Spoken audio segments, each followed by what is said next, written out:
இந்த உலகத்தின் அதிபதி, மரணத்தின் அதிபதி, பாவத்தின் அதிபதி ஆகிய சாத்தானானவனை தன் மரணத்தினாலே ஜெயித்து, மரணமே உன் கூரெங்கே, பாதாளமே உன் ஜெயமெங்கே என்று சொல்லி ஆர்ப்பரித்து வேத பாரகர், பரிசேயர், ரோமர்கள் யாவரும் வெட்கப்படும்படியாக மரித்தேன் இதோ சதா காலங்களிலும் உயிரோடு கூட இருக்கிறேன் என்று சொன்ன அன்பு தெய்வத்தை இந்த வாரத்தின் முதல் நாளிலே, இந்த கிறிஸ்துவின் நாளில், உயிர்த்து எழுந்த நாளிலே, அவருடைய சரீரமாகிய சபையிலே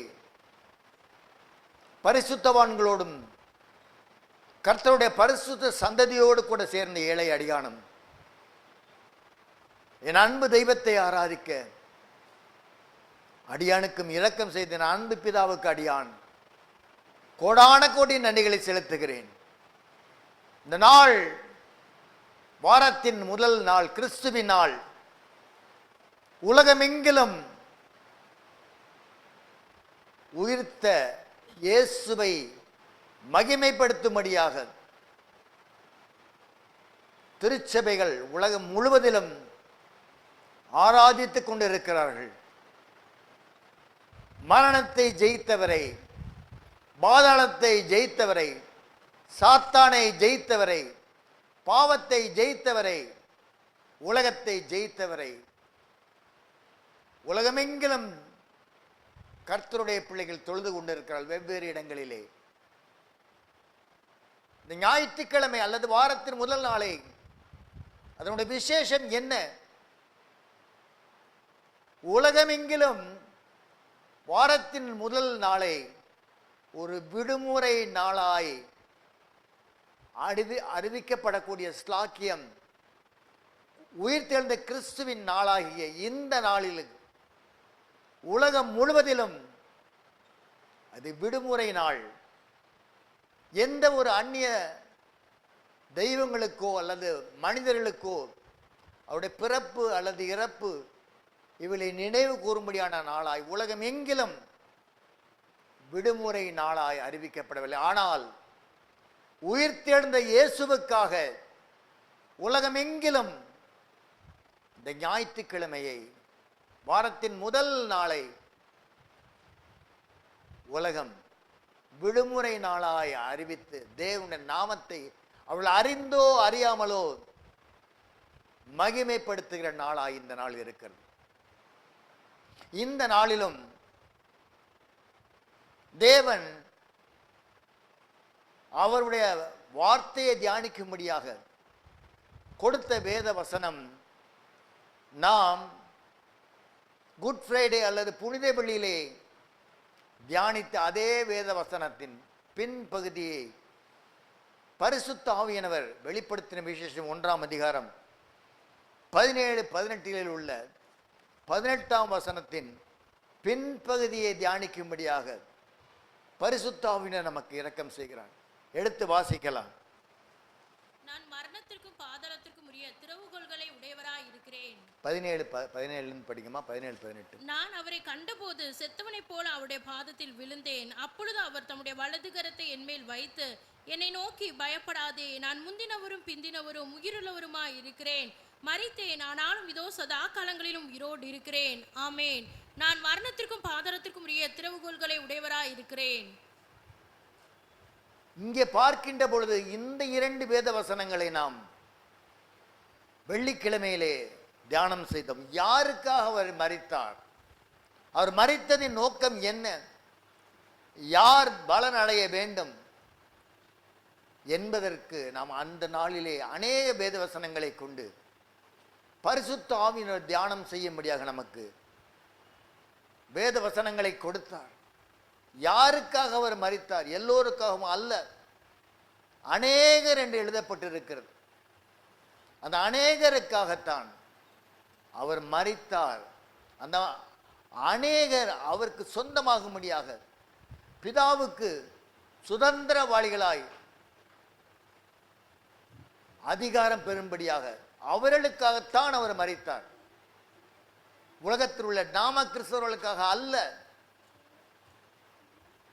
அவருடைய நாமத்தின் மேல் விசுவாசம் உள்ளவராய் அவரை ஏற்றுக்கொண்டவர்கள் எத்தனை பேர்களோ அத்தனை பேர்களும் தேவனுடைய புத்திரராய் ஆகும்படியான அதிகாரத்தை பெற்ற அந்த ஜனங்களுக்காகத்தான்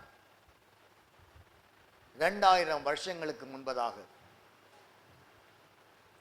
புனித வெள்ளி அல்லது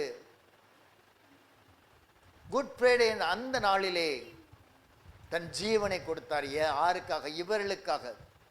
அதை வெளிப்படையாக சொல்ல வேண்டுமானால் அந்த அநேகர் அவருக்கு மனைவியாய் அல்லது மணவாட்டியாய் மனைவியாய் ஆகிற அந்த ஜனங்களுக்காகத்தான் தன் ஜீவனை கொடுத்தார் என்பதை நாம் அந்த நாளிலே தியானம் செய்தோம். இந்த நாளிலும் வெளிப்படுத்தல் 18ஆம் அதிகாரம்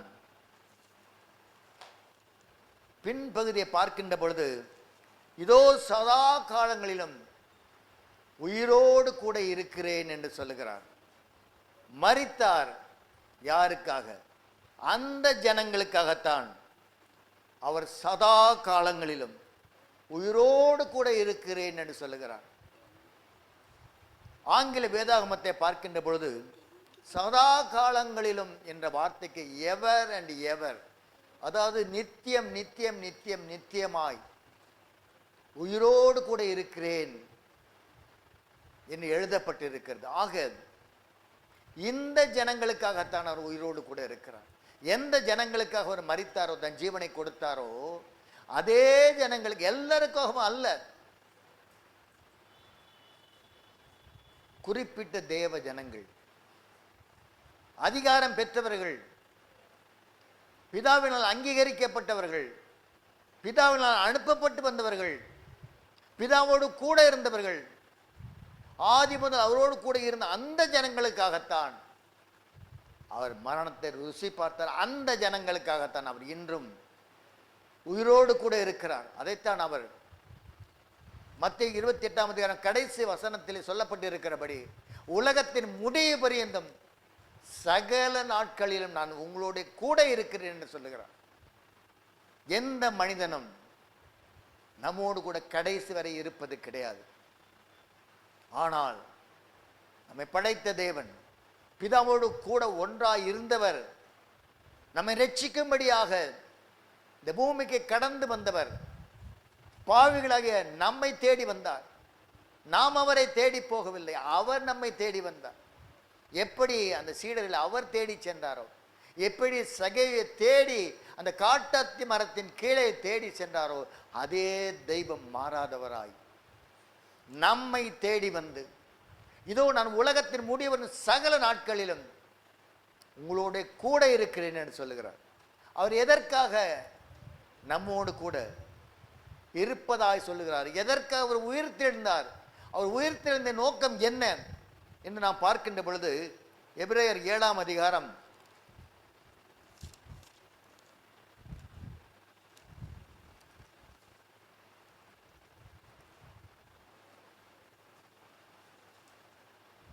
25ஆம் வசனத்தை வாசிக்கலாம்.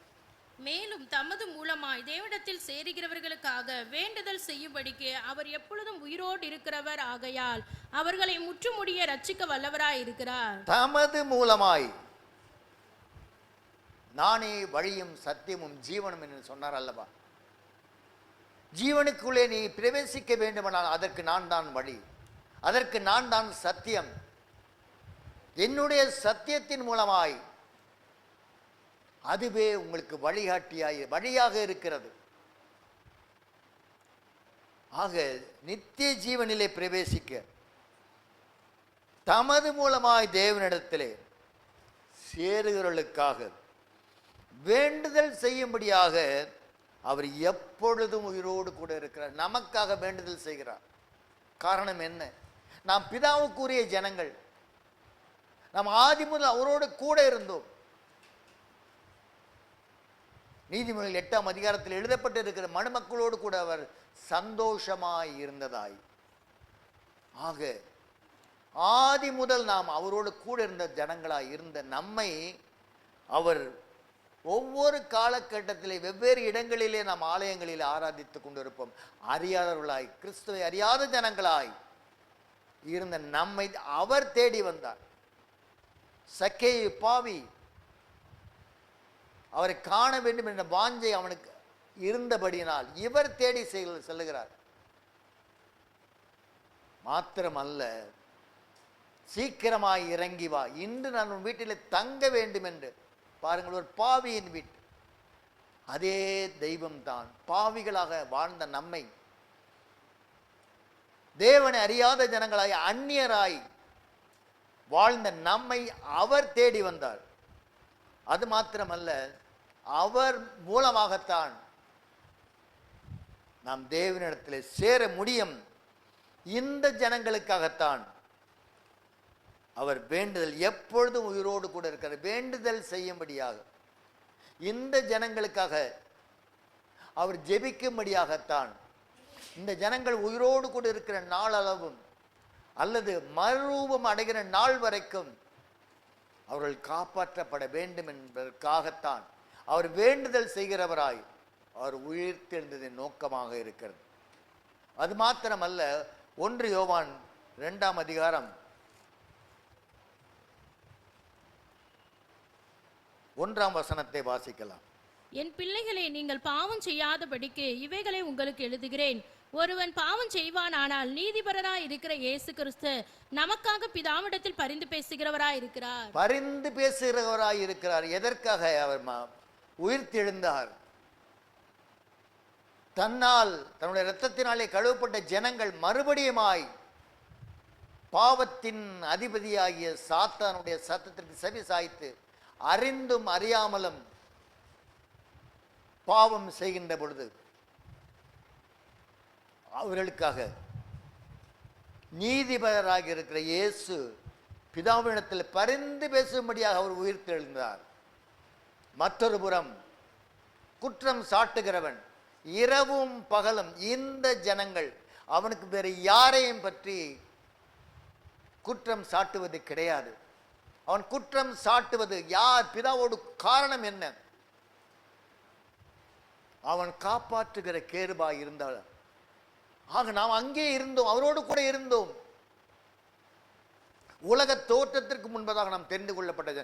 ஆக நம்ம ஒவ்வொருவரையும் அவன் நன்கு அறிந்திருக்கிறான். ஆக நாம் எப்பொழுது பாவத்திலே விழுவோம் என்பதை பார்த்து உடனே குற்றம் சாட்டுகிறான். அறிந்திருக்கிறோம். வெளிப்படுத்தல் 12 அதிகாரத்தில் 11 வசனத்திலே 10 வசனத்திலே அவன் இரவும் பகலும், அவனுக்கு ஓய்வே கிடையாது. நம்மை சுற்றிதான் அவனுடைய வேலை. அதைத்தான் யோபு பக்தனிடத்திலே கர்த்தர் கேட்கின்ற பொழுது, உலகமெங்கிலும் சுற்றி வருவதாய் யோபுவின் மேல் கண் வைத்தாயோ என்று தேவன் கேட்கிறார். ஆக அவனுடைய குறிக்கோள் எல்லாம் நீங்களும் நானும் தான். நம்மை சுற்றி சுற்றித்தான். உலகத்தில் சொல்வார்கள் கண் கொத்தி பாம்பு என்று சொல்வார்கள். அந்த பாம்புக்கு கண்ணை கொத்துவது தான் வழக்கமே. அதை போல நம்மை சுற்றி சுற்றி சுற்றி தான் வருகிறான். ஆக நாம் ஒரு வேண்டுதல் செய்கிறோம், இந்த காரியத்தை தேவனே செய்யும் என்று சொல்லுகின்ற பொழுது இவன் குற்றம் சாட்டுகிறவனாய் தேவ சமூகத்தில் எப்படி மோசையை குற்றம் சாட்டினானோ, அந்த சரீரம் எனக்குரிய சரீரம் என்று மோசேயின் சரீரத்தை குறித்து அவன் குற்றம் சொன்னானோ, அதை போல உங்களையும் என்னை மனவாட்டி இந்த உலகத்திலே தோன்றின எந்த ஜனங்களுக்கும் கிடைக்காத மகா பெரிய ஸ்லாக்கியம் உங்களுக்கும் எனக்கும் தேவன் கொடுத்து வைத்து நமக்காக அவர் உயிர்த்தெழுந்து நமக்காக அவர் பரிந்து பேசுகிறவரார் பிதாவிடம். காரணம் என்ன? எதற்காக பரிந்து பேசுகிறார்? நீங்கள் ஒரு விண்ணப்பத்தை ஏறெடுக்கிறீர்கள், அந்த விண்ணப்பத்திற்கு பதில் கிடைக்க கூடாதபடி எப்படி தானியேல் 21 நாள் ஜெபித்த பொழுது அவன் தடை செய்தானோ, 21 நாள் அவன் போராடினானோ, நீதிமான் தானியேலின் ஜெபம் கேட்கக்கூடாதபடி அவன் போராடினான் 2ஆம் வானத்தில் அமர்ந்து. அதைப் போல நீங்களும் நானும் நம்முடைய விண்ணப்பங்களுக்கு பதில் வருவதற்கு பல காரணங்கள் உண்டு. ஒன்று நம்முடைய பாவம். ஏசாயா 59ஆம் அதிகாரம் 1-2 வசனங்களில் சொல்லப்படுகிறபடி தடுப்பு சுவராய் நம்முடைய பாவங்கள். தேவன் கேட்கக்கூட தன்னிடம் முகத்தை மறைத்துக் கொள்கிறார். மற்றொரு புறம் நீங்கள் நீதிமான்களாயிருந்து வேண்டுதல் செய்கின்ற பொழுது தடை செய்கிறவன் அவன். இந்த ஜெபத்திற்கு பதில் கிடைக்க கூடாதபடி உங்களுக்கு ஒரு சோர்வை உண்டாக்கி, கால தாமதத்தை உண்டாக்கி, தேவனோடு கூட உள்ள உறவை துண்டாக்கி போடும்படியாக அவன் செய்கிற காரியமாக இருக்கிறது. ஆக அவனுக்கு இந்த தண்டனை நீங்க கொடுங்கள் என்று நம்மை குறித்து பிதாவிடத்திலே அவன் இரவும் பகலும் குற்றம் சாட்டுகிறவன். அந்த நேரத்திலே இயேசுவானவர் உயிர்த்தெழுந்ததின் நோக்கம் என்ன? பிதாவிடத்திலே பரிந்து பேசும்படியாக, பிதாவிட நமக்காக இந்த ஒரு விசை மன்னியும். எப்படி கல்வாரி சிலுவையில் தொங்கின பொழுது இவர்கள் அறியாமல் செய்கிறார்கள் என்று சொல்லி இவர்களை மன்னியும் என்று சொன்ன. ஆக அந்த தெய்வம் உலகத்தின் முடிவு பரிந்தும் சகல நாட்களிலும் நான் உங்களோட கூட இருக்கிறேன் என்று சொன்னவர் பிதாவிடம் நமக்காக அவர் பரிந்து பேசுகிறவராய் இருக்கிறார். அது மாத்திரமல்ல, நமக்காக அவர் வேண்டுதல் செய்கிறவராய். ரோமருக்கு எழுதிய நிருபம் 8ஆம் அதிகாரம் 27 மற்றும் 34 வாசிக்கலாம். ஆவியானவர் தேவனுடைய சித்தத்தின்படியே பரிசுத்தவான்களுக்காக வேண்டுதல் செய்கிறபடியால் இருதயங்களை ஆராய்ந்து பார்க்கிறவர் ஆவியின் சிந்தை இன்னதென்று அறிவார். 34. ஆக்கினைக்குள்ளாக தீர்க்கிறவன் யார்? கிறிஸ்துவே மரித்தவர், அவரே எழுந்தும் இருக்கிறவர், அவரே தேவனுடைய வலது பரிசுத்திலும் இருக்கிறவர், நமக்காக வேண்டுதல் செய்கிறவரும் அவரே. பாருங்கள், ஒரு புறம் பரிந்து பேசுகிறார், மற்றொரு புறம் வேண்டுதல் செய்கிறார். அதற்காகத்தான் அவர் உயிர்த்து எழுந்தார். உங்களுக்காகவும் எனக்காகவும் தான் மரித்த அவர் பிதாவிடம் பரிந்து பேசும்படியாக, பிதாவிடம் வேண்டுதல் செய்யும்படியாக. ஆக அவர் உயிர்த்தெழுந்த நோக்கம் நமக்காகத்தான். நாம் பிதாவோடு கூட அவர்கள் நடுவிலே நான் வாசம் பண்ணி எனக்கு ஒரு பரிசுத்த ஸ்தலத்தை உண்டாக்குவார்களாக என்று சொன்னார் அல்லவா? ஆக பரிசுத்த ஸ்தலம் நமக்குள்ளே வாசம் பண்ணத்தான் தேவனுடைய வாஞ்சை விருப்பம். அதனால் தான் பகலின் குளிர்ச்சியான வேளையிலே ஆதியாகமம் 3ஆம் அதிகாரத்தில் மனிதர்களை தேடி வந்தார். காரணம் என்ன? அவர்கள் தேவ சாயல், தேவரூபம், தேவ மகிமையினாலே படைக்கப்பட்ட ஜனங்களாய் இருந்தபடினால் அவர்கள் மரணத்தை காணாதவர்களாய் என்றென்றைக்கு ஜீவிக்கிற ஜனங்களாய். ஆதாமை படைத்ததின் நோக்கம் என்ன? எதற்காக தேவன் ஆதாமை படைத்தார்? சீயோனிலே ஆராதனை கூட்டத்தின் தலைவனாயிருந்த லூசிபர் அல்லது சாத்தான் அல்லது சர்ப்பமானவன் கீழே விழத்தள்ளப்பட்ட பொழுது அவன் மாத்திரமல்ல ஒரு கூட்டத்தையும் அழைத்து கொண்டு இந்த பூமியிலே பிதாவினால் தள்ளப்பட்டான். அங்கே ஒரு வெற்றிடம் ஏற்பட்டது. அங்கே துதிக்கின்ற கூட்டம் குறைவுபட்டது. ஆராதனை கூட்டத்தின் தலைவனாயிருந்தவன் அவ்வளவு உயர்வை கொடுத்த தேவன். ஆக அந்த வெற்றிடத்தை நிரப்பும்படியாகத்தான் இந்த ஜனத்தின் நான் எனக்கென்று ஏற்படுத்தினேன். ஏசாயா 43ஆம் அதிகாரம் 21ஆம் வசனத்தின்படி இந்த ஜனத்தை நான் எனக்கென்று ஏற்படுத்தினேன். இவர்கள் என் துதியை சொல்லுவார். இவர்கள் தான் கேருபீன்கள் சேராபீன்கள் துதிக்கிறார்கள் இரவும் பகலும், சேனைகளின் கர்த்தர் பரிசுத்தர் பரிசுத்தர் பரிசுத்தர் என்று. ஆனாலும் மனிதருடைய துதியிலே தான் அவர் பிரியப்படுகிற தேவனாக இருக்கிறார். ஆக ஆதாமை படைத்தது நோக்கம் அவனை நிரந்தரமாய் நித்தியவாசியாய் எப்பொழுதும் ஜீவிக்கிறவனாய் பாவமில்லாதவனாய் தன்னோடு கூட சீயோனில் இருக்கும்படியாகத்தான் படைத்தார். ஆனால் அறிந்திருக்கிறான், நன்கு அறிந்திருக்கிறான், தந்திரக்காரன் என்று எழுதப்பட்டிருக்கிறது சாத்தானை குறித்து. இவர்கள் பூரணம் அடைந்தால் நாம் இருந்த அந்த இடத்திலே இவர்கள் போய் இருப்பார்கள் நன்கு அறிந்தான். அதனால்தான் ஆதாமும் ஏவாளும் இருக்கின்ற பொழுது ஆதாமை விட்டு ஏவாளிட்ட மாத்திரம்தான் அவன் பேசுகிறான். ஆக அந்த நாளிலே மரணம் பாவம் உண்டானது, மரணம் உண்டானது, சாபம் உண்டானது, சபிக்கப்பட்ட பூமியாய் மாறி போனது. ஆக ஆதாம் இழந்து போனதை மறுபடியுமாய் மனுகுலம் பெற்றுக்கொள்ளும்படியாகத்தான் இயேசுவானவர் ஒரு கூட்ட ஜனங்களுக்காக மரித்தார். அந்த ஒரு கூட்ட ஜனங்களுக்காகத்தான் அவர் உயிரோடு கூட எழுந்தவராய், பரிந்து பேசுகிறவராய், வேண்டுதல் செய்கிறவராய், இன்றளவும் உலகத்தின் முடிய பெறும் சகல நாட்களிலும் நான் உங்களோட கூட இருக்கிறேன். காரணம் என்ன? பிதா எனக்கு தந்துள்ள ஒருவரை நான் இழந்து போகாதபடி கடைசி நாளிலே அவைகளை எழுப்புவதே என் பிதா என்னை அனுப்பினதின் நோக்கம், சித்தம் என்று சொல்லுகிறார். ஆக இந்த கூட்டத்தார் காரணம் என்ன? அதே யோவான் 17ஆம் அதிகாரம் 6ஆம் வசனத்தை வாசித்து பார்க்கின்ற பொழுது அவர்கள் உம்மோடு கூட இருந்தார்கள். ஆக இந்த கூட இருந்த ஜனங்கள் தான் நீங்களும் நானும். நமக்காகத்தான் அவர் மரித்தார், நமக்காகத்தான் அவர் உயிரோடு கூட எழுந்து இன்றளவும் பரிந்து பேசுகிறவராய், ஜெபிக்கிறவராய், அவர் மாத்திரம் அல்ல, ரோமர் 8:27 சொல்லப்பட்டபடி பரிசுத்த ஆவியானவரும் நமக்குள்ளே இருந்து ஜெபிப்பது என்னது என்று அறியாமல் இருக்கின்ற பொழுது வாக்கு கடங்காத பெருமூச்சுகளோடு அவர் ஒரு புறம் உள்ளே இருந்து ஜெபித்து பிதாவை நோக்கி ஜெபிக்கிறார்.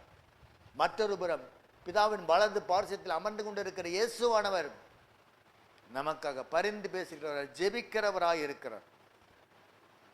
எதற்காக? நாம் கிறிஸ்துவுக்குள் இருக்கும்படியாக.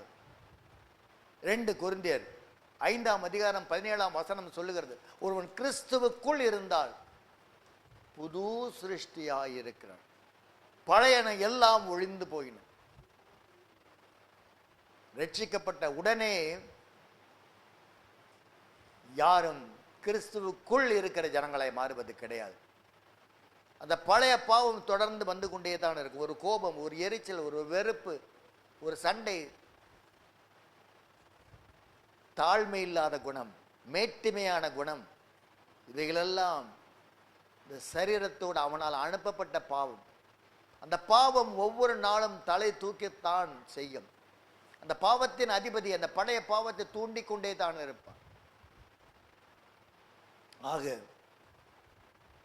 கிறிஸ்துவுக்குள் ஒருவன் இருக்கிறான். எப்பொழுது இருக்கிறான்? அவன் மறுரூபத்தின் சாயலை பெற்றுக் கொள்கிற நாள் வரைக்கும் ஒவ்வொரு நாளும்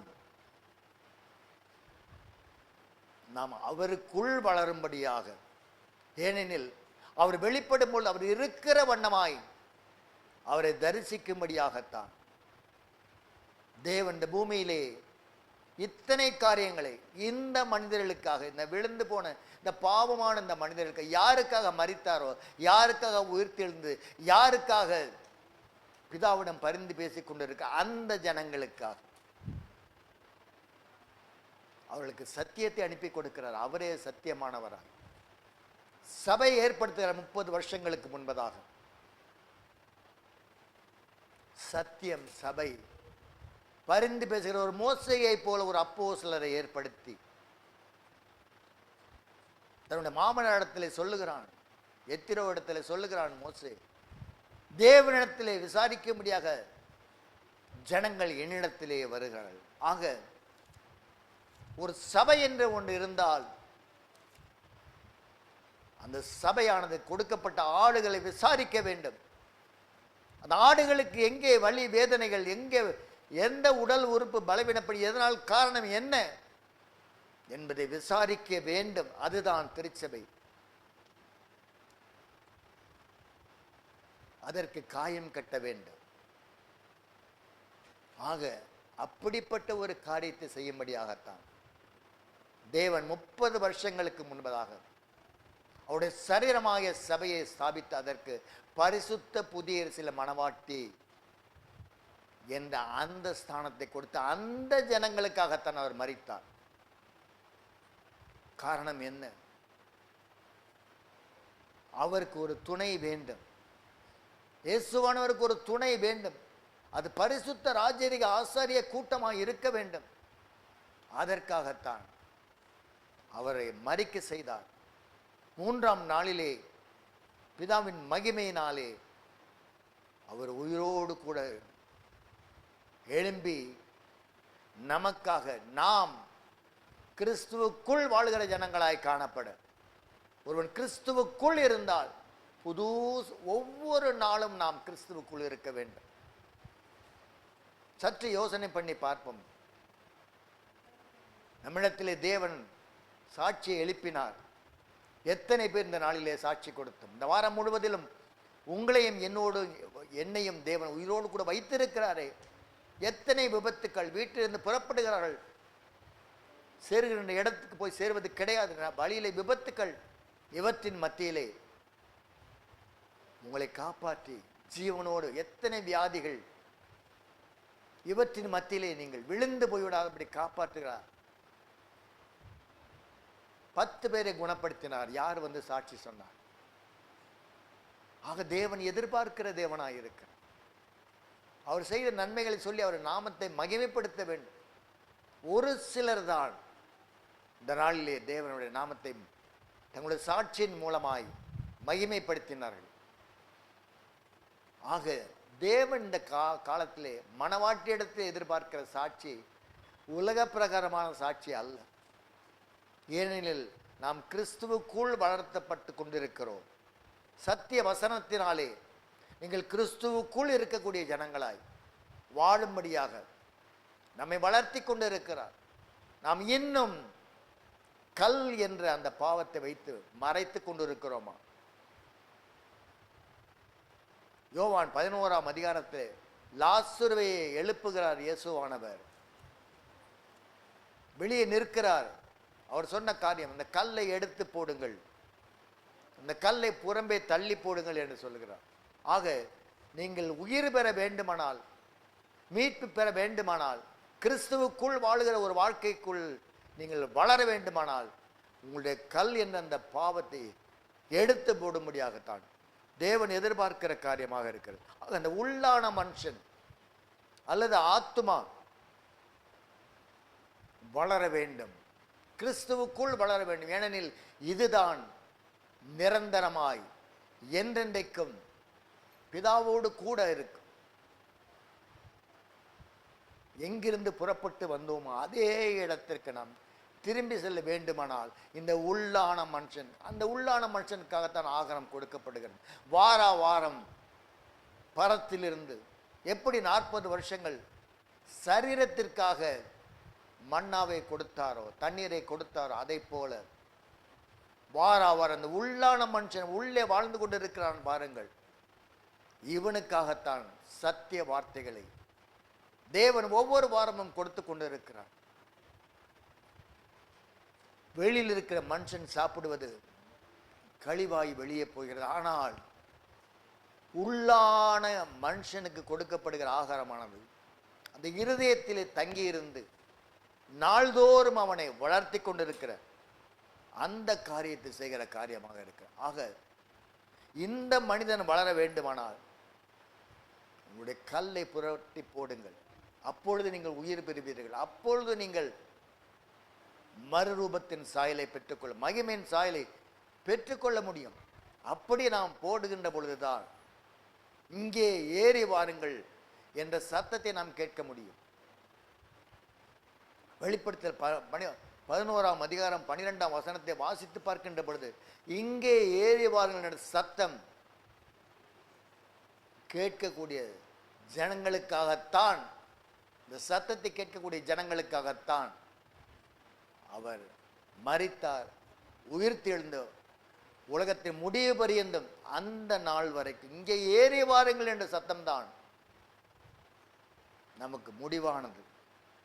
அந்த சத்தம் கேட்கிற நாள் வரைக்கும் நாம் கிறிஸ்துவுக்குள் வாழ்கிற ஜனங்களாய் அனுதினமும் பரிசுத்தம். அதனால் தான் அவர் சொன்னார், பரிசுத்தம் உள்ளவன் இன்னும் பரிசுத்தமாகட்டும். ஆக எந்த திருச்சபையும் பரிசுத்தத்துக்கு முக்கியத்துவம் கொடுப்பதே கிடையாது. அவர்கள் சொல்வதெல்லாம் உலக ஆசீர்வாதங்கள் போகட்டும். ஆனால் தேவன் ஏற்படுத்தின சபை பரிசுத்தத்தை வாஞ்சிக்கிறது. ஏனெனில் அந்த ஆதாம் இழந்து போனதற்கா அந்த தேவ சாயல் தேவரூபம் தேவ மகியை கொடுக்கும்படியாகத்தான் இயேசு இந்த சபிக்கப்பட்ட பூமிக்கு கடந்து வந்தார். 33 வருஷங்கள் வாழ்ந்த அறிந்திருக்கிறோம். மரித்தார், உயிர்த்தெழுந்தார். எதற்காக? அந்த ஆதி மனிதன் இழந்து போனதை ஒரு கூட்ட ஜனங்கள் பெற்றுக்கொள்ளும்படியாக இங்கே ஏறி வாருங்கள் என்ற சத்தத்தை கேட்கக்கூடிய ஜனங்களாய் மாற்றப்பட வேண்டும் என்பதற்காக தான் இன்றளவும் உயிரோடு கூட பிதாவின் வலது பார்சத்தில் அமர்ந்து கொண்டு 110ஆம் சங்கீதத்திலே அவர் சொல்லுகிற காரியம், சங்கீதம் 110:1 வாசிக்கலாம். கர்த்தர் என் ஆண்டவரை நோக்கி, நான் உம்முடைய சத்துருக்களை உமக்கு பாதப்படியாக்கி போடும் வரைக்கும் நீர் என்னுடைய வலது பாரிசத்தில் உட்காரும் என்றார். சத்துருக்களை பாதப்படியாக்கி போடுகிற காரியம் இந்த ஜனங்கள், எந்த ஜனங்களுக்காக அவர் மரித்து உயிர்த்தெழுந்து வாழ்ந்து கொண்டிருக்கிறார் அந்த ஜனங்கள் சத்துருவை, ஏனெனில் இந்த சத்துருவானவனால் தான் இத்தனை பாடுகள். பாவமே அறியாதவர் நம்மை நீதிமான்களாய் மாற்றும்படியாக தன் ஜீவனை கொடுக்கும்படியாக பிதாவினால் அனுப்பப்பட்டு வந்தவர். உலக தோற்றத்துக்கு முன்பதாக அடிக்கப்பட்ட தேவ ஆட்டுக்குட்டி என்று எழுதப்பட்டிருக்கிறது. ஆக இந்த ஜனங்களுக்காகத்தான் அவர் பரிந்து பேசுகிறவராய். காரணம் என்ன? இவர்கள் தான் சாத்தானை வீழ்த்த முடியும். அதைத்தான் நம்ம தெரிந்த வேத வசனம் தான்.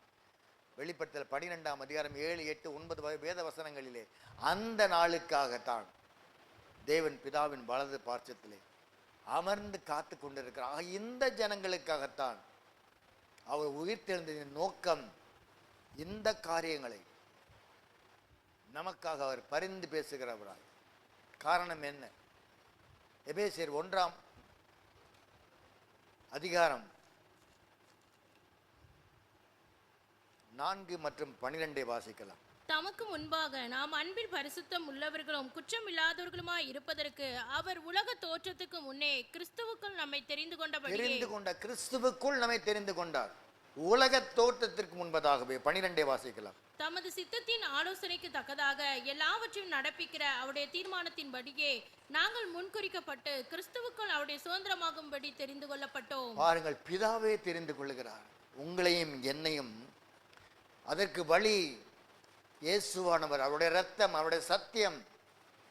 இந்த விழாவில குத்தின பொழுது, சேவகன் குத்தின பொழுது தண்ணீரும் ரத்தமும் வெளியே வந்தது அல்லவா? ரத்தம் அந்த பாவத்தை கழுவ, தண்ணீர் அவர் வேத வசனம். இவற்றின் மூலமாய் பிதாவோடு கூட சேர்ந்து கொள்ளும்படியாகத்தான் அவர் விழாவிலே குத்தப்பட்டார். கடைசி சொட்டு ரத்தத்தை நமக்காக ஊற்றி கொடுத்து. ஆக அவருடைய தீர்மானத்தின்படி நாம் அழைக்கப்பட்ட ஜனங்களாய் வந்திருக்கும். எனவே நமக்காகத்தான் அவர் மரித்தார். கர்த்தர் நமக்கு சொல்லுகிற ஒரு ஆலோசனை என்ன? தன்னுடைய சீடர்களுக்கே சொல்லுகிறார். வேதத்தை ஆராய்ந்து பாருங்கள்.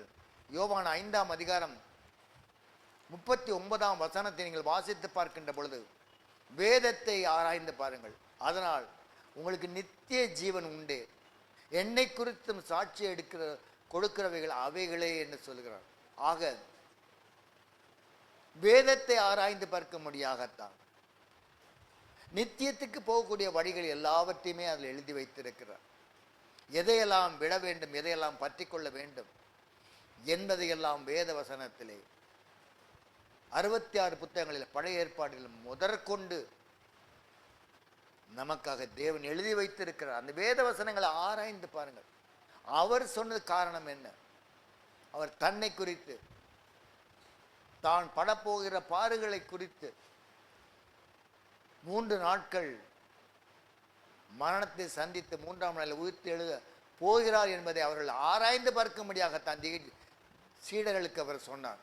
ஆனால் அவர்களோ ஆதாரமாக நாம் பார்க்கின்ற பொழுது யோவான் 20ஆம் அதிகாரம் 9ஆம் வசனத்தை வாசிக்கலாம். அவர் மரித்தோரில் இருந்து எழுந்திருக்க வேண்டும் என்கிற வேத வாக்கியத்தை அவர்கள் இன்னும் அறியாதிருந்தார்கள். பாருங்கள், இந்த சம்பவம் எங்கே நடந்தது? மரியாள்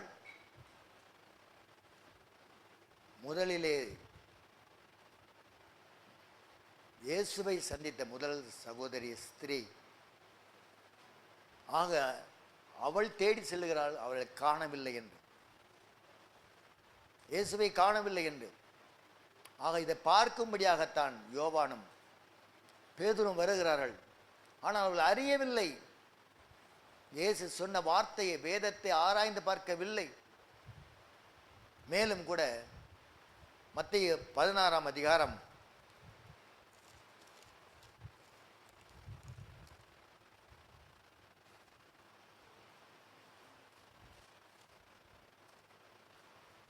21 முதல் வாசிக்கலாம். அது முதல் இயேசு தாம் எருசலேமுக்கு போய் மூப்பராலும் பிரதான ஆசாரியராலும் வேத பாரகராலும் பல பாடுகள் பட்டு கொலையுண்டு 3ஆம் நாளில் எழுந்திருக்க வேண்டும் என்பதை தம்முடைய சீசர்களுக்கு சொல்லத் தொடங்கினார். அப்பொழுது பேதுரு அவரை தனியே அழைத்து கொண்டு போய், ஆண்டவரே, இது உமக்கு நேரிடக்கூடாதே, இது உமக்கு சம்பவிப்பதில்லை என்று அவரை கடிந்து கொள்ள தொடங்கினான். அவரோ திரும்பி பேதுருவை பார்த்து, எனக்கு பின்னாக போ சாத்தானே, நீ எனக்கு இடரலா இருக்கிறாய், தேவனுக்கு ஏற்றவைகளை சிந்தியாமல் மனுஷருக்கு ஏற்றவைகளை சிந்திக்கிறாய் என்றார். இந்த சம்பவம் நடப்பதற்கு முன்பதாக இயேசுவானவர் பேதுருவை குறித்து சொல்லுகிறார். என்னை ஜனங்கள் யார் என்று சொல்லுகிறார்கள் என்று கேட்டபொழுது ஒவ்வொருவரும் ஒவ்வொரு காரியங்களை சொல்லுகின்ற பொழுது சீமோன் பேதுரு 16ஆம் வசனத்தில், நீர் ஜீவனுள்ள தேவனுடைய குமாரனாகிய கிறிஸ்து என்று சொன்னான். அப்பொழுது இயேசுவானவர் சொல்லுகிற காரியம், இது உனக்கு மாம்சமும் இரத்தமும் உனக்கு வெளிப்படுத்தவில்லை, நீ பாக்கியவான், பரலோகத்தில் இருக்க என் பிதாவே உனக்கு இதை வெளிப்படுத்தினார் என்று சொல்லி அவனுக்கு வரக்கூடிய ஊழியத்தை குறித்து, அவனுடைய மேன்மை குறித்து சொல்லுகிறார். அந்த வார்த்தை நிமித்தமாய், அவன் மேட்டுமையின் கொண்டதின் நிமித்தமாய் சாத்தான் அங்கே கிரியை செய்கிறான். அதனால் தான் இயேசுவானவர் சொல்லுகிறார் அந்த அதிகாரத்தின் 23ஆம் வசனத்திலே, அவரோ திரும்பி பார்த்து பேதுருவை பார்த்து, எனக்கு பின்னாக போ சாத்தானே. அந்த ஒரு நிமிடத்திலே நீ ஜீவனுள்ள தேவனுடைய குமாரனாகிய கிறிஸ்து என்று சொன்னவர் ஒரு நிமிஷத்திலே அவருடைய மேட்டிமை நிமித்தம், பெருமையின் நிமித்தமாய், இயேசுவன் அவரை புகழ்ந்ததின் நிமித்தமாய், அவன் ஊழியத்தின் காரியங்களை கொடுத்து வெளிப்படுத்தின காரியத்தின் நிமித்தம், அவன் மேட்டிமை கொண்டதன் நிமித்தமாய் சாத்தான் உடனே, அதனால்தான் பிசாசுக்கு இடம் கூடாது எங்கள் என்று யாக்கோபு 4:7 எழுதப்பட்டிருக்கிறது அல்லவா? தேவனுக்கு கீழ்ப்படிந்திருங்கள். தேவனுக்கு கீழ்ப்படிந்திருங்கள் என்ன? தேவனுடைய வார்த்தைக்கு நீங்கள் கீழ்ப்படிந்திருங்கள், அப்பொழுது பிசாசன் உங்களை விட்டு ஓடி போவான். எதிர்த்து நில்லுங்கள் என்று சொல்லப்பட்டிருக்கு. தேவனுடைய வார்த்தையை கொண்டுதான் இயேசுவானவர் மத்தேயு 4ஆம் அதிகாரம், லூக்கா 4ஆம் அதிகாரத்தில் 3 முறை தேவனுடைய பழைய ஏற்பாட்டு வசனங்களை சொல்லி சாத்தானானவனை இயேசுவானவர் மேற்கொள்ளுகிற காரியமாக இருக்கிறது. அதனால் தான் இங்கே, எனக்கு பின்னாக போ சாத்தானே, எனக்கு இடரலாக இருக்கிறாய். ஆக காரணம் என்ன? அவன் சாத்தானுக்கு இடம் கொடுத்தபடியினான். வேதத்தை ஆராய்ந்து பாருங்கள் என்று, அவர் மரித்து உயிர் எழுவார் என்பதை அவர்கள் அறியாமல் இருந்தார். 3 வருஷங்கள் பல இடங்களிலே தான் பாடுபட போகிற காரியங்களையும், யோனா எப்படி 3 நாட்கள் மீனின் வயிற்றிலே இருந்தானோ அதை போல பூமியிலே மனுஷகுமார் இருப்பார் என்பதையெல்லாம் அவர்களுக்கு வெளிப்படுத்தியும் அந்த வார்த்தைகள் அவர்கள் இருதயத்திலே கிரியை செய்யவில்லை. இன்றும் ஒலிக்கிற வார்த்தைகள், சபையிலே ஒலிக்கிற வார்த்தைகள் ஒரு மனிதனுடைய வார்த்தை அல்ல. இயேசுவானவரே சொல்லுகிறார், என் பிதா எனக்கு கொடுத்த வார்த்தைகளைத்தான் நான் பேசுகிறேன். ஆக அந்த பிதாவின் வார்த்தை தான் இன்றைக்கு அப்போஸ்தலர் மூலமாய், அவருடைய சத்தம் தான், ஒரு மனிதனுடைய சத்தம் அல்ல, அது தேவ சத்தம். அந்த சத்தத்திற்கு நாம் கீழ்ப்படுகிறோமா என்பதை நாம் ஆராய்ந்து பார்க்க அழைக்கப்படும். அதனால்தான் வேதத்தை ஆராய்ந்து பாருங்கள். என்ன நடக்க உலகத்தில் நடந்து கொண்டிருக்கிற காரியங்களை நாம் பார்க்கிறோம். உலகம் எதை நோக்கி போய்கொண்டிருக்கிறது என்பதை. ஆக நாம் வாழ்ந்து கொண்டிருக்கிற காலம் கடைசி காலம். ஒவ்வொரு நிமிடமும் நமக்கு முக்கியமானது. ஒரு நிமிடத்தை கூட நாம் வீணாக செலவழிக்க கூடாது. உலகத்திற்காக வாழக்கூடாது. இயேசுவுக்காக வாழ வேண்டும். அவரோடு கூட நித்தியத்தில் காணப்பட வேண்டும். அதற்கு என்ன செய்ய வேண்டும்? என்ன ஆராய்ந்து பாருங்கள். வேதத்தை ஆராய்ந்து பாருங்கள். இங்கே யோவான் 20ஆம் அதிகாரம் 9ஆம் வசனத்திலே இயேசு மறுபடியும் உயிர்த்தெழுவார் என்பதை அவர்கள் அறியாமல் இருந்தார்கள் என்று எழுதப்பட்டிருக்கிறது. ஆனால் அதே நேரத்திலே மற்றொரு சம்பவம் மத்தேயு 27ஆம் அதிகாரம்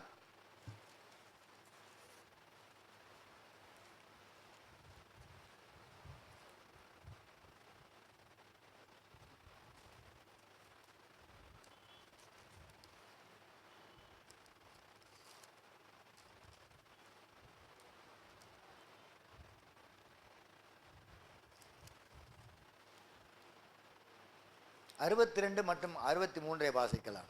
ஆயத்த நாளுக்கு பின்னான மறுநாளிலே பிரதான ஆசாரியரும் பரிசேயரும் பிலாத்துவிடத்தில் கூடி வந்து, ஆண்டவனே, அந்த எத்தன் உயிரோடு இருக்கும் போது 3 நாளைக்கு பின் எழுந்திருப்பேன் என்று சொன்னது எங்களுக்கு ஞாபகம் இருக்கிறது. பாருங்கள், யார் ஞாபகம் வைத்திருக்கிறார்கள் பாருங்கள். யாரினாலே இயேசுவானவர் கொலை செய்யப்பட்டாரோ, பிரதான ஆசாரியர் பரிசேயர், இவர்கள் ஞாபகம் வைத்திருக்கிறார். 3ஆம் நாளில் உயிரோடு கூட எழுந்திருப்பேன் என்று அந்த எத்தன் சொன்னதை நாங்கள் ஞாபகம் வைத்திருக்கிறேன் என்று சொன்ன. ஆனால் அதே நேரத்தில் பேதுருவோ, பிரதான சீடனோ, தலைமை அப்போஸ்தலனோ, யோவான் 20:9 சொல்லப்பட்டபடி அறியாதிருந்தார். ஆனால் இவர்கள் யார் கொலை செய்தார்? கொலை செய்ய இயேசுவானர் பிலாத்து விடத்தில் அல்லது ரோமான் இடத்தில் ஒப்படைத்தார்களோ அவர்கள் ஞாபகம் வைத்திருக்கிறார்கள்.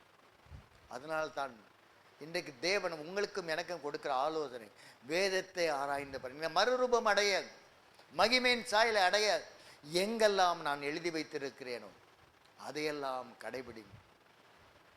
இனி நாட்கள் இனி கடைசி காலத்திலே வாழ்ந்து கொண்டிருக்கும். உலகத்தில் நடக்கிற சம்பவங்கள், இனி ஒரு உலகம் வருவது கிடையாது. உலகத்தின் முடிவு சகல நாட்களில் நான் உங்களுடைய கூட இருக்கிறேன் என்று சொன்னவரை, ஒருவன் என்னை பின்பற்றி வரவில்லை, அவன் தன்னைத்தானே வெறுத்து அனுதினமும் தன் சிலுவை எடுத்துக்கொண்டு என்னை பின்பற்றி, ஆக நீங்கள் அவரை பின்பற்றி வர வேண்டும். பேதுரு எழுதின நிருபத்திலும் அவருடைய அடிச்சுவடுகளை பின்பற்றி வாருங்கள்.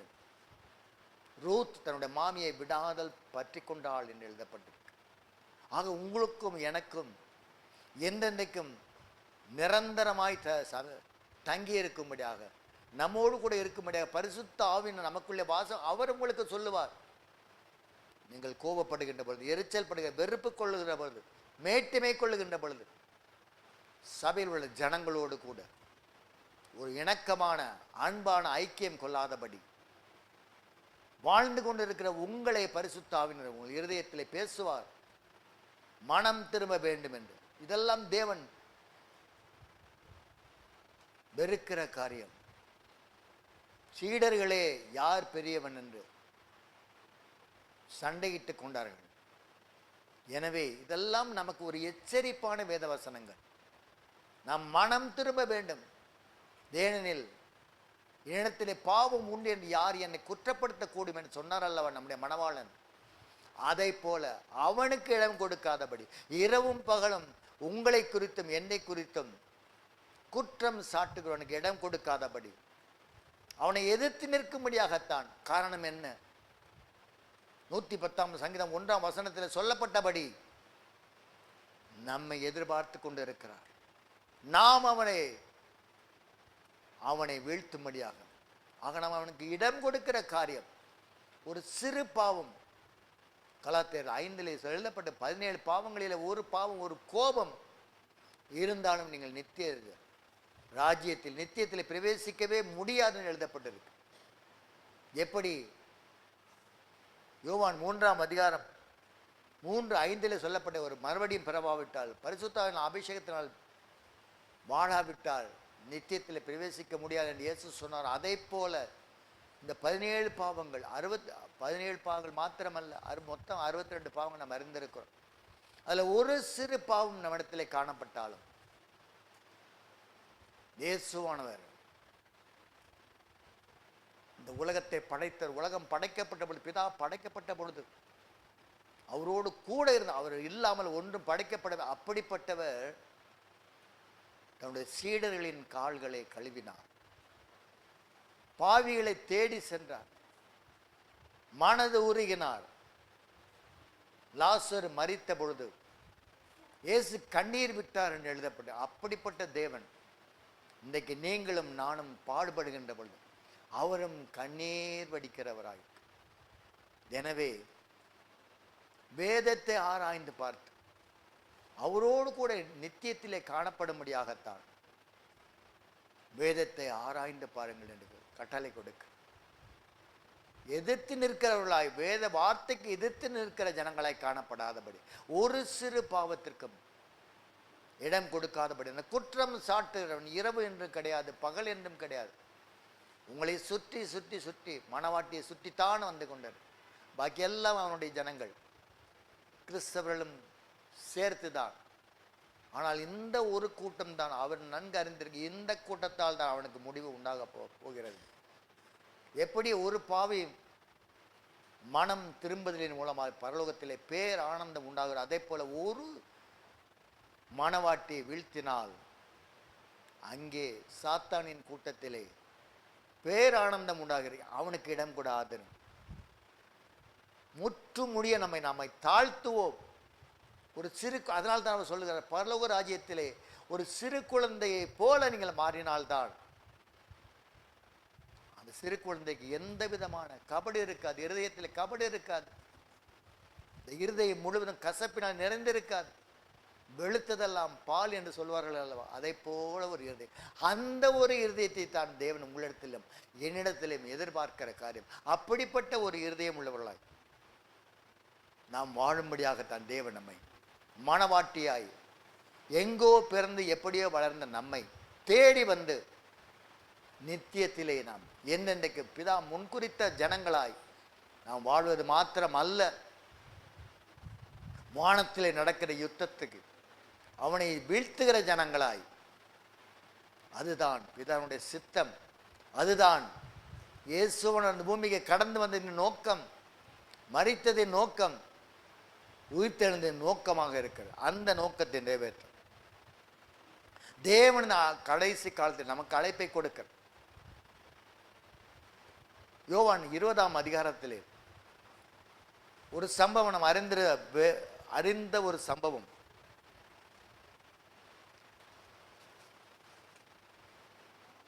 ஒன்று முதல் வாசிக்கலாம். வாரத்தின் முதல் நாள் காலையில் அதிக இருட்டோடே மகதலேனா மரியாள் கல்லறையின் இடத்திற்கு வந்து கல்லறையை அடைத்திருந்த கல் எடுத்து போட்டிருக்க கண்டாள். உடனே அவள் ஓடி சீமோன் பேதுருவின் இடத்திலும் இயேசுவுக்கு அன்பாயிருந்த மற்ற சீசனிடத்திலும் போய் கர்த்தரை கல்லறையிலிருந்து எடுத்துக்கொண்டு போய்விட்டார்கள், அவரை வைத்த இடம் எங்களுக்கு தெரியவில்லை என்றால். அப்பொழுது பேதுருவும் மற்ற சீசனும் கல்லறையின் இடத்திற்கு போகும்படி புறப்பட்டு இருவரும் ஒருமித்து ஓடினார்கள். போதும். இந்த அதிகாரத்தை நீங்கள் வாசித்து பாருங்கள். மகதலேனா மரியாள் எப்பொழுது கல்லறை இடத்துல வருகிறாள்? ஒரு பெண்மணி தனியாக இருட்டோடே கூட, காலையில் அதிக இருட்டோடு கூட எந்த ஒரு பெண்மணியும் தனியாக வருவதே கிடையாது. அதுவும் கல்லறைக்கு வருகிறாள். இயேசுவானவர் மேலுள்ள அன்பு, அவரை பார்க்கும்படியாகத்தான். ஏனெனில் அவர் சொன்னதை அவளுக்கு மறக்காமல் இருந்தார். 3ஆம் நாளிலே உயிர்த்தெழுவேன் என்று சொன்னதை அவளும் மறக்காமல் வைத்திருந்தபடியினால்தான் வாரத்தின் முதல் நாளாகிய ஞாயிற்றுக்கிழமையிலே அதிக இருட்டோட இயேசுவை தேடி வருகிறார். அங்கே கல் புரட்டப்பட்டு இருப்பதை கண்டு வேகமாய் ஓடுகிறாள். பேதுருவை சந்திக்கிறார். மற்ற சிஷ்யரிடத்திலே போக அங்கே ஒரு தூதனாக இயேசுனுடைய உயிர்த்தெழுந்த காரியத்தை அறிவிக்கிறவளாய் முதலிலே இந்த மகதலேனா மரியாளுக்குத்தான் அந்த பாக்கியம் கிடைக்குது. உடனே நம்ம அறிந்த சம்பவம் தான். பேதுரு மற்ற சீடன் ஓடி இந்த கல்லறைக்குள்ளே போகிறார்கள், பார்க்கிறார்கள். துணியெல்லாம் சுற்றி வைக்கப்பட்டிருக்கிறது, இயேசுவை காணவில்லை. அப்பொழுதுதான் அந்த 9ஆம் வசனத்தில் ஏற்கனவே நாம் வாசித்தபடி அவர் மரித்தோரில் எழுந்திருக்க வேண்டிய அந்த வேத வாக்கியத்தை அவள் இன்னும் அறியாமல் இருந்தார்கள். இயேசுவை காணவில்லை என்று அவள் அறிந்து 10ஆம் வசனத்திலே அந்த சீஷர்கள் தங்களுடைய இடத்திற்கு திரும்பி போனார்கள் என்று எழுதப்பட்டிருக்கு. திரும்பி போயிடறாங்க, இயேசு இல்லைன்னு திரும்பி போயிடுறாங்க. ஆனால் இந்த ஸ்திரீயை பாருங்கள், 11ஆம் வசனம் சொல்லுகிறது, மரியாள் கல்லறையினத்துக்கு வெளியே நின்று அழுது கொண்டிருந்தாள். அப்படி அழுது கொண்டிருக்கையில் அவள் குனிந்து கல்லறைக்குள்ளே பார்த்து அங்கே இயேசுவின் சரீரம் வைக்கப்பட்டிருந்த இடத்திலே வெள்ளுடை தரித்திருந்த 2 தூதர்கள் தலைமாட்டில் ஒருவனும் கால் மாட்டில் ஒருவனுமாக உட்கார்ந்திருந்தான். ஆக பேதுரு எழுந்து முதலிலே போகிறான், அந்த கல்லறைக்குள்ளே நுழைகிறான், மற்ற சீஷன் நுழைகிறான். ஆனால் அவர்களுக்கு கண்களுக்கு இந்த 2 வெண்ணுடை தரித்தவர்கள் கண்களுக்கு மறைக்கப்பட்டது. ஆனால் இந்த சகோதரிக்கு அந்த காரியம் வெளிப்படுத்தப்பட்டது. காரணம் என்ன? தனி ஒரு சகோதரியாய், தனி ஒரு பெண்மணியாய் அதிக இருட்டோടെ காலையில் எழுந்து இயேசுவை தேடி போகிறார்.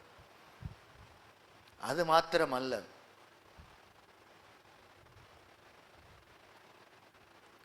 13-14 வாசிக்கலாம்.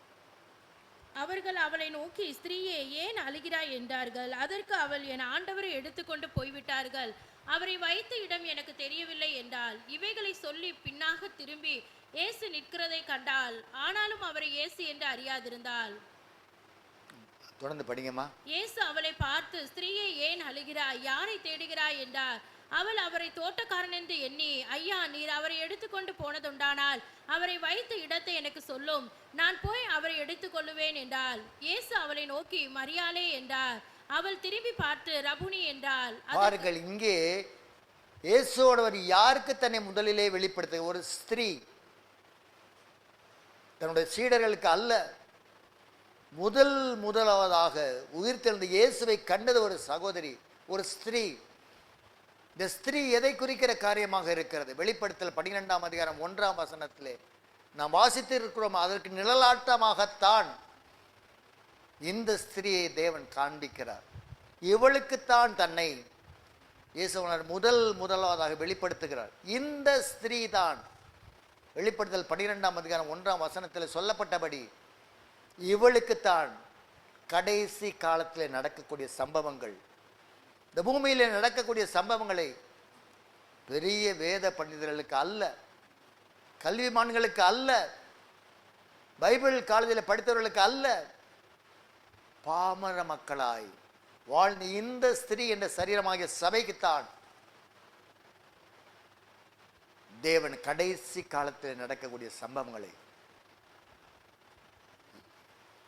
தானியேலுக்கு வெளிப்படுத்தி, யோவானுக்கு வெளிப்படுத்தி, ஆனாலும் அவர்கள் அதை அறியவில்லை. அது நடக்கக்கூடிய சம்பவங்களை அறியவில்லை. பார்க்கிறார்கள், எழுதுகிறார்கள், அவ்வளவுதான். ஆனால் முழுவதுமாய் அறிந்து கொண்ட ஜனங்கள் யார்? இந்த ஸ்திரீயாகிய இந்த சரீரமாகிய சபை. காரணம் என்ன? அவள் அதிக இருட்டோடே இயேசுவை தேடி வந்தார். இவர்களும் நம்ம ஒவ்வொருவரும் அறிந்திருக்கிறோம். அடிமையும் கூட, அடிமையினுடைய சாட்சியை ஒரு சிறு சாட்சியாக சொல்லுகிறேன். பல சபைகளுக்கு சென்றேன். பல சபைகளுக்கு சென்று அங்கெல்லாம் கிடைக்கக்கூடிய ஆகாரம் எனக்கு போதுமானதாயில்லை. ஒரு நாள் இயேசுவிட தேவனிடத்தில் விண்ணப்பம் செய், உங்களால் நடத்தப்படக்கூடிய திருச்சபை எதோ, பரிசுத்த ஆவியினரால் நடத்தப்படக்கூடிய திருச்சபை எதுவோ அந்த திருச்சபைக்கு என்னை கூட்டிக் கொண்டு போகிற நாள் வரைக்கும் நான் ஞாயிற்றுக்கிழமை எந்த ஆலயத்துக்கு போக மாட்டேன் என்று ஒரு வைராக்கியமான முடிவை எடுத்து, ஆனால் ஒரு குறிப்பிட்ட நேரத்திலே அருமையான அப்போஸ்தலர் ஐயாவை அப்பொழுது சபையில் இருந்த ஒரு சகோதரர் மூலமாய் சந்திக்கக்கூடிய ஸ்லாக்கியம் தேவன் எனக்கு ஏற்படுத்தி கொடுத்த அந்த சபையிலே என்னை கொண்டு வந்து இந்நாள் வரைக்கும் அவருடைய ஊழியக்காரனாய் நிறுத்தி வைத்த காரணம் என்ன? அந்த மகதிலே நாம் மரியாதை போல அதிக இருட்டோடே இயேசுவை தேடி வந்ததை போல அடியானம் அவருடைய வேத வசனம் எங்கே கிடைக்கிறது, நல்ல ஆகாரம் உள்ளான மனுஷனுக்கு எங்கே ஆகாரம் கிடைக்கிறது என்பதை, இப்படிப்பட்ட சத்தியங்கள் எந்த சபையிலும் கிடையாது. உண்மையாவே நீங்களும் நானும் பாக்கியவான்களாய் நமக்கு கொடுக்கப்பட்ட தூதனாக அப்போஸ்தலர் நமக்கு வைத்திருக்க, அவர் மூலமாய் இந்த கடைசி காலத்தில் நடக்கக்கூடிய சம்பவங்களை தேவன் நமக்கு வெளிப்படுத்தி கொண்டு இருக்கிறார். இந்த கூட்டத்தாருக்காகத்தான் அவர் உயிரோடு கூட எழுந்திருக்கிறார். இந்த சிறியாகிய இந்த சபைக்காகத்தான். காரணம் என்ன? அவரை விடாமல் பற்றி கொண்டாள் ரூத். தன் மாமியை விடாமல் பற்றி கொண்டதை போல நாமும் கூட அவருடைய வருகையிலே சேர்த்து கொள்ளப்பட அவரை விடாமல் பற்றி கொண்டிருக்க, அவருடைய வேத வசனத்தை நாம் பற்றி கொண்டு நாம் அவரை சந்திக்க கூடாதபடி, அவர் திருமுகத்தை காணக்கூடாதபடி மறைவாக இருக்கிற அந்த கல்லை புரட்டி போடும்படியாக நமக்காக பரிந்து பேசுகிற ஒருத்தர் இருக்கிறார். ஒருவர் உள்ளே நமக்குள்ளே வாசம் பண்ணி கொண்டு இருக்கிறார். அவருடைய சத்தத்திற்கு செவி சாய்ப்போம். நமக்காக பரிந்து பேசுகிற ஒரு உண்டு, நமக்காக வேண்டுதல் செய்கிற ஒரு உண்டு.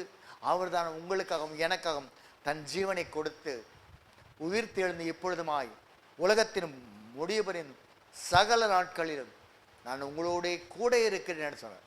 அவர்தான் மரித்தார், அவர்தான் உயிர் எழுந்து பிதாவின் வலது பார்சத்தில் அமர்ந்து கொண்டு நமக்காக நாம் அவருடைய சத்துருக்களை பாதப்படியாக்கி போடுவோம். அந்த நாளுக்காக எதிர்பார்த்து காத்து கொண்டு இருக்கிறார். அதனால்தான் மரித்தேன், இதோ சதா காலங்களிலும் நான் உயிரோடு கூட இருக்கிறேன்.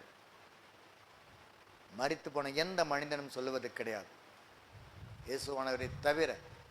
எனவே உயிரோடு கூட இருக்கிற அந்த இயேசுவை நாம் அனுதினமும், ஒருவன் கிறிஸ்துவுக்குள் இருந்தால் புது சிருஷ்டியாய் இருக்கிறான் என்ற வார்த்தையின்படி நாம் கிறிஸ்துவுக்குள் வளர்கிறவர்களாய் காணப்படுகிறோமா, அல்லது மறுபடியுமாய் நம்முடைய பாவத்தினாலே அவரை சிலுவையில் அறைகிற ஜனங்களாய், எண்ணங்களினாலே, சிந்தனையினாலே, சொற்களினாலே, செயல்பாடுகளினாலே பாவியாய் வாழ்ந்து கொண்டிருப்பது உண்டானால் தேவன் நமக்கு அழைப்பை கொடுக்கிறார். உனக்காக மரித்தேன், எனக்காக நீ என்ன செய்தாய் என்று கேட்க, அவருடைய சித்தத்தை செய்யும்படியாகத்தான் உங்களுக்காகவும் எனக்காகவும் ஒரு மரித்து உயிர் தெழுந்து இப்பொழுதும் பிதாவின் வலது பாசத்திலே அமர்ந்து கொண்டு பரிந்து பேசிக் கொண்டிருக்கிறார், ஜெபித்து கொண்டிருக்கிறார். அவரை துக்கப்படுத்தாதபடி, நம்முடைய கணவனை, நம்முடைய மணவாளனை துக்கப்படுத்தாதபடி அவரை என்றென்றைக்கும் மகிழ்ச்சி கொள்கிற ஜனங்களாய், மணவாட்டியாய், மனைவியாய்